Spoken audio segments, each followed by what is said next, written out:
Hello students, स्वागत है आप सभी का मेरे online YouTube channel SK chemistry point में। आज हम एक नया टॉपिक ले रहे हैं, डाइपोल मोमेंट। आईआईटी जेईई और नीट के लिए इम्पोर्टेंट टॉपिक है। हमेशा इससे क्वेश्चन पूछे जाते हैं कि मॉलिक्यूल पोलर है या फिर नॉन पोलर है। तो हम आज इसका कंसेप्ट अच्छे से समझेंगे ताकि इसके क्वेश्चन हम इजीली सोल्व कर सकें। तो मैं यहाँ पे ले रही हूँ एक डाया एटॉमिक मॉलिक्यूल AB। ये किसी इंडिविजुअल मॉलिक्यूल भी हो सकता है या फिर किसी पॉली एटॉमिक सिस्टम का पार्ट भी हो सकता है। तो मैंने यहाँ पे मॉलिक्यूल लिया है AB डाया एटॉमिक। तो इसमें दो प्रकार की चीज़ें हो सकती है, या तो इसमें आयनिक बॉन्डिंग हो या फिर इसमें कोवलेंट बॉन्डिंग हो। तो हम डायपोल मोमेंट की बात कोवलेंट बॉन्डिंग में होती है, तो यहाँ हमें आयनिक बॉन्डिंग से कोई मतलब नहीं है। तो मैं स्टार्ट करती हूँ इसमें कोवलेंट बॉन्डिंग। तो ये यहाँ पे डाया एटॉमिक मॉलिक्यूल को मैंने ऐसे रिप्रेजेंट किया है A और B से। अब हम मानते हैं कि इसमें इलेक्ट्रोनेगेटिविटी जो है वो B की ज़्यादा है। ज़्यादा इलेक्ट्रोनेगेटिविटी है तो इसका मतलब B इस बॉन्ड के इलेक्ट्रॉन को अपनी ओर खींच लेगा। तो इससे पार्शियली इस पे नेगेटिव चार्ज आ जाएगा। जितना इस पे पार्शियली नेगेटिव आएगा उतना ही इस पे A पे आएगा आपका A एटम पे पार्शियली पॉजिटिव चार्ज। तो इस because of charge difference in electronegativity, because of difference in electronegativity यहाँ पे चार्ज सेपरेशन हो गया है। यानी कि कोवलेंट बॉन्ड तो जो ये था इसमें पोलैरिटी आ गई है, यानी कि कोवलेंट बॉन्ड जो है वो पोलर बॉन्ड में कन्वर्ट हो गया है। तो मॉलिक्यूल में क्या आ गई है यहाँ पे पोलैरिटी। तो ये पोलैरिटी क्यों आई है? इलेक्ट्रोनेगेटिविटी में डिफरेंस के कारण। कोवलेंट बॉन्ड में इलेक्ट्रोनेगेटिविटी में डिफरेंस के कारण यहाँ पे जो वो चार्ज सेपरेशन हुआ उसकी वजह से कोवलेंट बॉन्ड में क्या आ गई? पोलैरिटी आ गई। तो अब मैं यहाँ पे मानते हैं हम कि जो है चार्ज सेपरेशन इन कोवलेंट बॉन्ड वो है Q। तो इन दोनों के बीच में ये जो जो एटम है इनके बीच में इंटर एटॉमिक डिस्टेंस मानी है हमने D। तो डायपोल मोमेंट को कैसे कैलकुलेट करेंगे? ये चार्ज सेपरेशन और इंटर एटॉमिक डिस्टेंस का प्रोडक्ट होता है। डायपोल मोमेंट को हम रिप्रेजेंट करते हैं म्यू से। तो म्यू क्या होता है? चार्ज सेपरेशन और इंटर एटॉमिक डिस्टेंस का प्रोडक्ट। तो डायपोल मोमेंट में हमें ध्यान रखने की बात क्या है कि इसमें जो डायपोल मोमेंट की जो डायरेक्शन होती है वो हमेशा प्लस से माइनस की तरफ होती है। इसको ऐसे रिप्रेजेंट करते हैं हम, डायरेक्शन हमेशा प्लस से माइनस की तरफ होती है। यानी कि डायपोल मोमेंट जो है वो हमें वेक्टर क्वांटिटी होती है, यानी कि किसकी स्पेशल डायरेक्शन होती है प्लस से माइनस की तरफ। तो ये हो गया आपका वेक्टर क्वांटिटी। अब ये हम इसका फॉर्मूला बन गया कि mu equals to Q into D. That means dipole moment is the product of charge separation and inter atomic distance. कैसे हुआ? दोनों के बीच में चार्ज सेपरेशन इलेक्ट्रोनेगेटिविटी की वजह से आया, और इनमें जो है वो डिस्टेंस इंटर एटॉमिकली, तो दोनों का प्रोडक्ट ही हमारा क्या मिलता है यहाँ पे? Mu, dipole moment. अब डायपोल मोमेंट को कौन कौन से फैक्टर अफेक्ट करते हैं ये हम देखते हैं। तो फर्स्ट फैक्टर जो अफेक्ट करता है डायपोल मोमेंट को, डिफरेंस इन इलेक्ट्रोनेगेटिविटी, जिसको हम डेल EN द्वारा रिप्रेजेंट भी कर सकते हैं। तो जैसे जैसे डिफरेंस बढ़ता है चार्ज सेपरेशन बढ़ेगा। अगर यहाँ पे इसकी इलेक्ट्रोनेगेटिविटी B की ज़्यादा होती जाएगी, जितनी ज़्यादा होगी उतना ही चार्ज सेपरेशन होगा। चार्ज सेपरेशन होगा तो ये म्यू इस Q और D का प्रोडक्ट है, तो ये ज़्यादा होगा। अगर ये ज़्यादा है तो ये ज़्यादा होगा। तो डिफरेंस इन इलेक्ट्रोनेगेटिविटी जितनी ज़्यादा होगी हमारा डायपोल मोमेंट भी उतना ही ज़्यादा होगा। अब दूसरी बात करें हम इंटर एटॉमिक डिस्टेंस की, तो वही कि D जितना ज़्यादा होगा म्यू भी उतना ही ज़्यादा होगा, प्रोपोर्शनल है एक दूसरे के। अब तीसरा और इम्पोर्टेंट फैक्टर जो डायपोल मोमेंट का है हमारा, वो है 3D arrangement of dipole moment in polyatomic system. तो 3D अरेंजमेंट में हम देखेंगे कि इसमें ये इम्पोर्टेंट फैक्टर है, किसी भी अब इस फैक्टर से हम पता करते हैं बेसिकली कि मॉलिक्यूल डायमैग्नेटिक है, पैरामैग्नेटिक है। इसमें हम अलग अलग केस लेके स्टडी करेंगे। तो यहाँ पे मैंने ट्राई एटॉमिक सिस्टम लिया है। ऐसा ट्राई एटॉमिक सिस्टम है ये, ए और बी, और तीसरा मॉलिक्यूल बी है यहाँ पे। AB2 मॉलिक्यूल लिया है, ट्राई एटॉमिक सिस्टम लिया है, जिसमें ए पे जो चार्ज है, एक बी की इलेक्ट्रोनेगेटिविटी, अब यहाँ पे मैं हमेशा बी की इलेक्ट्रोनेगेटिविटी ज़्यादा मानूंगी ए से।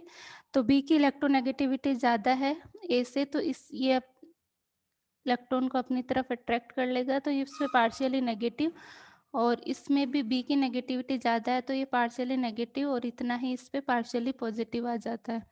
और जो दोनों के बीच में बॉन्ड एंगल है वो थीटा है। तो यहाँ पे मैं अगर इसमें डायपोल मोमेंट इसका कैलकुलेट करूँ म्यू मॉलिक्यूल का, जो कि ट्राई एटॉमिक है यहाँ पे, और इसमें ये जो बॉन्ड है ए बी, इसकी डायरेक्शन प्लस से माइनस, तो इसका डायपोल मोमेंट मैंने मान लिया म्यू1, और इस की भी आपकी डायरेक्शन जो है वो प्लस से माइनस की तरफ, इसका डायपोल मोमेंट माना है हमने म्यू2। तो अब म्यू मॉलिक्यूल हम कैसे कैलकुलेट करेंगे, कैसे पता लगाएंगे? तो mu one square plus mu two square plus 2 mu one mu two cos theta का रूट, ये इसका फॉर्मूला होता है यहाँ पे पॉलीएटॉमिक सिस्टम में डायपोल मोमेंट को कैलकुलेट करने का। अब यहाँ पे मैं फर्स्ट केस ले रही हूँ कि मॉलिक्यूल जो है वो लीनियर है, जैसे कि आपका CO2 वगैरह लीनियर होता है, ये यहाँ पे मैंने मॉलिक्यूल लीनियर लिया है, जिसमें ए की जो है वो इलेक्ट्रोनेगेटिविटी बी से कम है, और तो इस पे ए पे पॉजिटिव चार्ज आ गया, बी पे नेगेटिव, इस पे नेगेटिव, और दोनों इसमें डायरेक्शन हो गई डायपोल मोमेंट की आपके प्लस से माइनस की तरफ। इसका मूवमेंट मान लिया म्यू1, और इसका हो गया आपका म्यू2। ये हमें पता है कि दोनों सेम जो है आपका बी एटम है यहाँ पे, तो जो मैं डायपोल मोमेंट है म्यू1 और म्यू2, ये दोनों बराबर है। तो इन दोनों के बीच में अब अगर मैं बात करूँ एंगल की, तो 180 डिग्री का एंगल है, हमें दिख रहा है यहाँ पे, लीनियर मॉलिक्यूल है तो एंगल 180 डिग्री का है यहाँ पे। तो अब मैं फॉर्मूला लेती हूँ μAB2 इसका डायपोल मोमेंट कैलकुलेट करने का। तो ये mu one square plus mu two square plus 2 mu one mu two cos theta हमारा फॉर्मूला है यहाँ पे। चूँकि म्यू1 और म्यू2 बराबर है, तो यहाँ पे मैंने ले लिया है 2 म्यू1, और यहाँ पे का स्क्वायर प्लस ये 2 म्यू1 म्यू2 बराबर है, तो ये 2 म्यू1 का स्क्वायर हो गया, और कोस थीटा यहाँ पे थीटा की वैल्यू जो है वो 180 डिग्री है। तो कोस 180 यहाँ पे -1 होता है, तो -1 मैंने यहाँ पे वैल्यू रख दी है। तो ये यहाँ पे इसको सोल्व करते हैं तो हमें μAB2 की जो वैल्यू आती है वो 0 आती है। यानी कि अगर मॉलिक्यूल हमारा लीनियर है, अगर मॉलिक्यूल हमारा लीनियर है तो हमें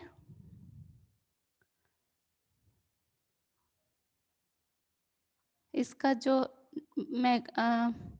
डायपोल मोमेंट होगा वो 0 होगा, यानी कि मॉलिक्यूल जो है वो नॉन पोलर होगा।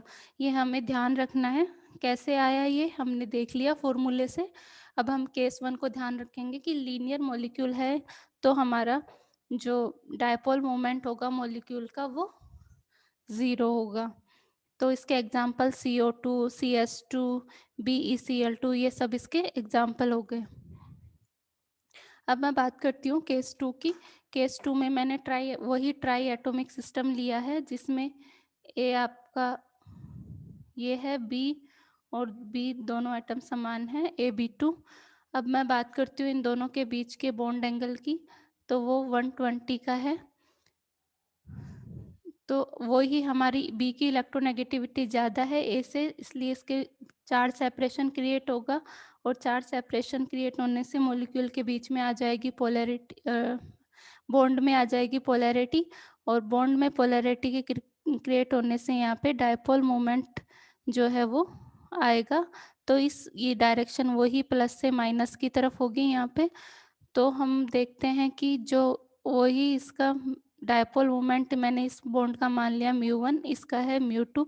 चूँकि ए सेम बॉन्ड है ए और बी के बीच में, ए और बी के बीच में, तो इनका जो मैग्नीट्यूड जो डायपोल मोमेंट होगा μ1 और μ2 दोनों बराबर होगा।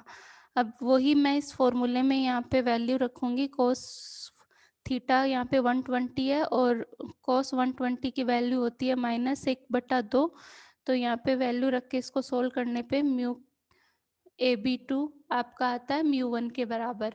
यानी कि अगर हमारा मॉलिक्यूल ट्राई एटॉमिक है और उसमें बॉन्ड एंगल जो है वो 120 डिग्री है, तो जो हमारा रिजल्टेंट डायपोल मोमेंट होगा वो होगा किसी भी एक डायपोल मोमेंट के बराबर। और चूँकि ये वेक्टर राशि है, इसलिए इसकी जो डायरेक्शन है वो दोनों दोनों के बीच में से यहाँ पे ऐसे इसकी डायरेक्शन होगी, यहाँ पे ऐसे।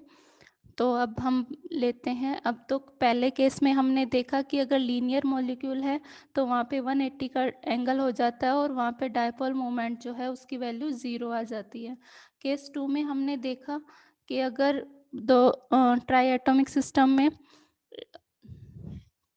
बॉन्ड एंगल 120 का है तो वहाँ पे आपका जो डायपोल मोमेंट है उसकी वैल्यू आपकी आएगी किसी भी एक डायपोल मोमेंट के बराबर। तो μ1 आएगी वहाँ पे वैल्यू। अब केस 3 की बात करती हूँ मैं यहाँ पे। केस 3 में हम देख रहे हैं कि कोई एक ऐसा मॉलिक्यूल है, ये भी हम हाइपोथेटिकली अज्यूम कर रहे हैं, जिसमें कि दोनों का जो डायपोल मोमेंट है वो एक ही डायरेक्शन में है। यानी कि μ1 और μ2 का जो डायरेक्शन है वो सेम डायरेक्शन है, यानी कि इनके बीच में जो बॉन्ड एंगल है वो 0 डिग्री का है। यानी कि ये ऐसे ही है आपका, ये इधर ये इधर, कोई बॉन्ड एंगल नहीं है। बॉन्ड एंगल हम ऐसे मानते हैं, अगर ये ऐसे होता तो कुछ यहाँ पे बॉन्ड एंगल होता, थीटा की वैल्यू कुछ होती, ऐसे होता तो कुछ वैल्यू होती, ऐसे होता तो ऐसे होता। तो लेकिन ये यहाँ पे सेम डायरेक्शन में है, यानी कि थीटा की वैल्यू जो है वो यहाँ पे 0 है। अगर ऐसा केस ले हम तो इसको सोल्व करने पे कोस 0 की वैल्यू 1 होती है, तो म्यू मॉलिक्यूल जो है हमारा वो आ जाएगा यहाँ पे 2μ1 के बराबर। 2μ1 के बराबर इसका रिजल्टेंट जो है वो डायपोल मोमेंट आ जाएगा। अब मैं इसमें एग्जांपल लेती हूँ, एग्जांपल्स देखते हैं, एग्जांपल्स को सोल्व करते हैं तो हमें और अच्छे से समझ में आ जाएगा। तो मैं यहाँ पे एग्जांपल लिया मैंने BF3 का। BF3 में सबसे पहले हम देखेंगे इसका हाइब्रिडाइजेशन, यानी कि क्या इसकी शेप होगी, क्या ज्योमेट्री होगी।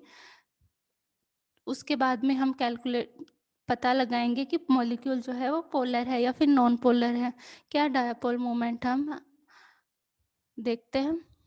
तो ये यहाँ पे सेंट्रल एटम जो है वो बी बोरोन है, जिसमें इसका 3 इलेक्ट्रॉन है वैलेंस सेल में, 3 हाइब्रिडाइजेशन हमको निकालना आता है। इनटू इसमें मोनो एटॉमिक है, 3 है, प्लस 0 कोई चार्ज नहीं है, बटा 2। तो यहाँ पे 6/2 यानी कि n की वैल्यू 3 आ गई है यहाँ पे, यानी कि हाइब्रिडाइजेशन जो है वो sp2 हाइब्रिडाइजेशन है। यहाँ पे 3 बॉन्ड पेयर है, कोई लोन पेयर नहीं है, तो इसकी ज्योमेट्री हो गई ट्राइगोनल प्लेनर, यानी कि ट्राइगोनल प्लेनर शेप हो गई। इस ट्राइगोनल प्लेनर को हम ऐसे बनाते हैं, ये हमने बना रखी है, ऐसे बनाते हैं,